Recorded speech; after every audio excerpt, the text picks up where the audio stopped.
आज भिडियो को स्वागत करुच्ची।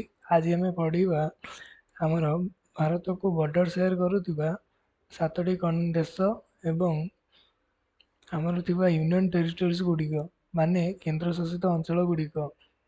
आसतु डेरी नक भिडियो स्टार्ट करुच्ची। आपण मैंने देखु पारुथिबे 7 countries share border with India. Bharat सहित 7टी देश बॉर्डर शेयर कर आज ट्रिक वाइज पढ़ा। सेमित तो आम मन रहा बहुत असुविधा होता है। जदि आम ट्रिक वाइज पढ़ले तो आमर इजिली मन रसन देखा। प्रथम हूँ ट्रिकटा फास्ट देखीद B C P N M B A. BCPN MBA मतलब हो बचपन में MBA किया था। BCPN MBA बचपन में MBA किया था। छोट बेले आपण MBA करते। प्रथम देखो आमर आसला बांग्लादेश। प्रथम आमर है कौन बी। प्रथम लेटर बी अच्छी ये आसला B. B for Bangladesh. B for Bangladesh. Bangladesh capital है कौन? बांग्लादेश कैपिटल है ढाका। तार करेन्सी है बांग्लादेश करेन्सी है टाका। तापर सेकेंड देखा आम सेकेंड आमर आसला सी आसो C for China. C for China. चाइनार कैपिटल हूँ आमर कौन बेजिंग।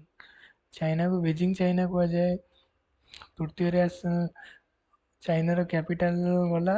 चाइनार करेन्सी करेन्सी आमर आसला यन YUAN चाइनार करेन्सी। थर्ड नंबर आमर आसो पी BCP लेटर वाइज आमर आसला। तृतीय नंबर आसला पी। पी मान हूँ पाकिस्तान। पाकिस्तान हूँ आमर कौन पड़ोसी देश पाकिस्तान। पाकिस्तान कैपिटल हूँ कौन इस्लामाबाद। पाकिस्तान करेन्सी हूँ पाकिस्तानी रुपीज। तबे चतुर्थ नंबर आमर आसला BCP गला। आसला आमर एन। एन आमर आसला N for Nepal. Nepal capital हूँ काठमांडू। नेपाल गले मन रखा काठमुंडे की जीवा ना नेपाल जीवा नहीं। आमर नेपाल करेन्सी हूँ नेपाली रुपी।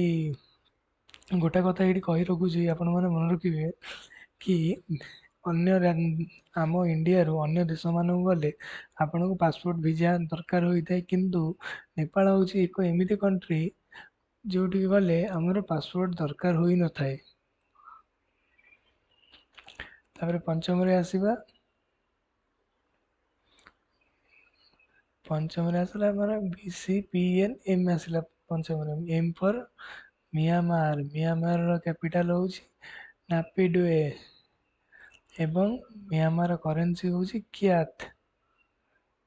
तापर 6 नंबर आमर आसला भूटान। 6 नंबर आमर आसला क्या B for Bhutan. Bhutan capital हूँ आमर थिम्पू। भूटान करेन्सी हूँ आमर भूटानीज नुगुल-ट्रम। आउ थे कही रखुची देखु। भूटान कैपिटल गला थिम्पू। भूटान करेन्सी हूँ भूटानीज नुगुल-ट्रम। एवं 7 नंबर टी देखा आमर आसला ए BCPNMBA। एटा शेष हूँ एटा है अफगानिस्तान। अफगानिस्तान कैपिटल हूँ काबुल। अफगानिस्तान करेन्सी हूँ आमर है अफगानी। आ गोटे कथा मन कहूँ मन रखिए अफगानिस्तान अफगानिस्तान इंडिया को बॉर्डर शेयर करी। पाकिस्तान एटा है आमर इंडिया मैप। एटा हूँ आमर इंडिया मैप। आशा कर मैपटा टी ठीक से होनी तथापि आप बुझी ने।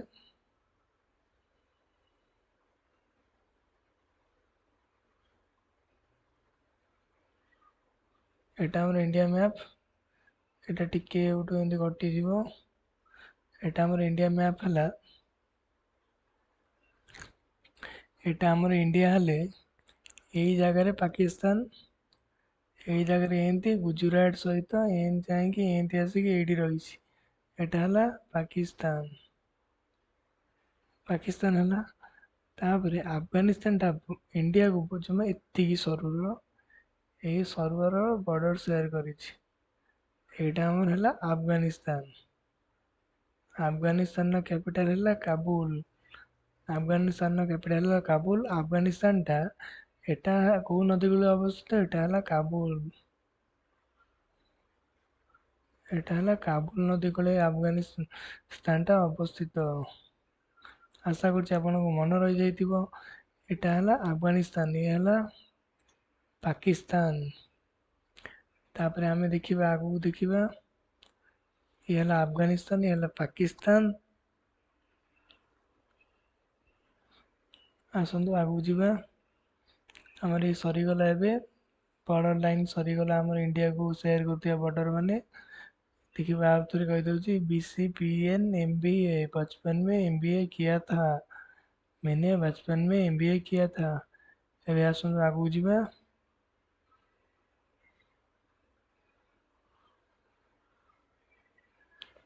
ଆମର ଆସିଲା ୟୁନିୟନ ଟେରିଟୋରିଜ। ଆମର ଭାରତର ୟୁନିୟନ ଟେରିଟୋରିଜ ମାନ ଆସିଲା।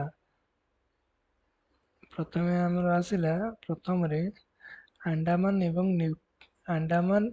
ଏବଂ ନିକୋବର ଆଇଲ୍ୟାଣ୍ଡ। ଏଟା ଆସିଲା ଆମର ଆଣ୍ଡାମାନ ଏବଂ ନିକୋବର ଆଇଲ୍ୟାଣ୍ଡ। ପ୍ରଥମଟା ଦେଖିବା ଆଣ୍ଡାମାନ ନିକୋବର କଣ ରହିଲା। ଆଣ୍ଡାମାନ ନିକୋବର ଆଇଲ୍ୟାଣ୍ଡର କ୍ୟାପିଟାଲ ହେଲା ପୋର୍ଟ ବ୍ଲେୟାର। ସେକେଣ୍ଡ ଆସିଲା ଆମର ଚଣ୍ଡୀଗଡ଼। ପଞ୍ଜାବ ହରିୟାଣା କ୍ୟାପିଟାଲ ହେଲା ଚଣ୍ଡୀଗଡ଼। ଚଣ୍ଡୀଗଡ଼ ମଧ୍ୟ ଏକ ୟୁନିୟନ ଟେରିଟୋରିଜରେ ଯାଏ। ଚଣ୍ଡୀଗଡ଼ର କ୍ୟାପିଟାଲ ବି ସେଇ ଚଣ୍ଡୀଗଡ଼।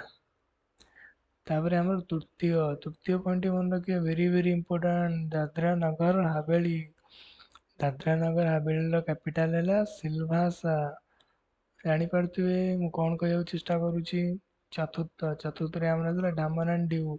ଡାମନ ଆଣ୍ଡ ଡିଉର କ୍ୟାପିଟାଲ ହେଲା ଡାମନ। ପଞ୍ଚମରେ ଆମର ଆସିଲା ଲଦାଖ। ଲଦାଖର କ୍ୟାପିଟାଲ ହେଲା ଲେହ। ଲଦାଖଟା ଆମର ଅଛି କୋଉ ଜାଗାରେ ଅଛି? ଲଦାଖଟା ହେଲା ଆମର ଏଇ ଜାଗାରେ ଅଛି, ଲଦାଖ। ଏଟା ହେଲା ଲଦାଖ। ଲଦାଖର କ୍ୟାପିଟାଲ ହେଲା ଲେହ। ତାପରେ ଆମର ଆସିଲା 6 ନମ୍ବର। 6 ନମ୍ବରରେ ଆସିଲା ଦିଲ୍ଲୀ। ଦିଲ୍ଲୀର କ୍ୟାପିଟାଲ ହେଲା ନ୍ୟୁ ଦିଲ୍ଲୀ। ତାପରେ ସପ୍ତମଟା ହେଲା ଆମର ପୁଡୁଚେରୀ। ପୁଡୁଚେରୀର କ୍ୟାପିଟାଲ ହେଲା ଆମର ପଣ୍ଡିଚେରୀ। ଅଷ୍ଟମରେ ଆସିଲା ଲାକ୍ସାଦ୍ୱୀପ। ଲାକ୍ସାଦ୍ୱୀପର କ୍ୟାପିଟାଲ ହଉଛି ଆମର କାଭାରତି। ତାପରେ 9 ନମ୍ବରରେ ଆସିଲା ଆମର ଜାମ୍ମୁ କାଶ୍ମୀର। ଜାମ୍ମୁ କାଶ୍ମୀର ଏଇଖିଣା ପାକିସ୍ତାନ ଅକୁପାଏଡ କରିଛି। ତାକୁ ଅଧା କାଶ୍ମୀରଟାକୁ ନେଇଯାଇଛି, ଅଧା ଜାଗା ପିୟୁକେ ବି କୁହାଯାଏ। ଜାମ୍ମୁ କାଶ୍ମୀରର କ୍ୟାପିଟାଲ ହେଉଛି ଶ୍ରୀନଗର। ଆଶା କରୁଛି ଆପଣଙ୍କୁ ଭିଡ଼ିଓଟି ଭଲ ଲାଗିଥିବ।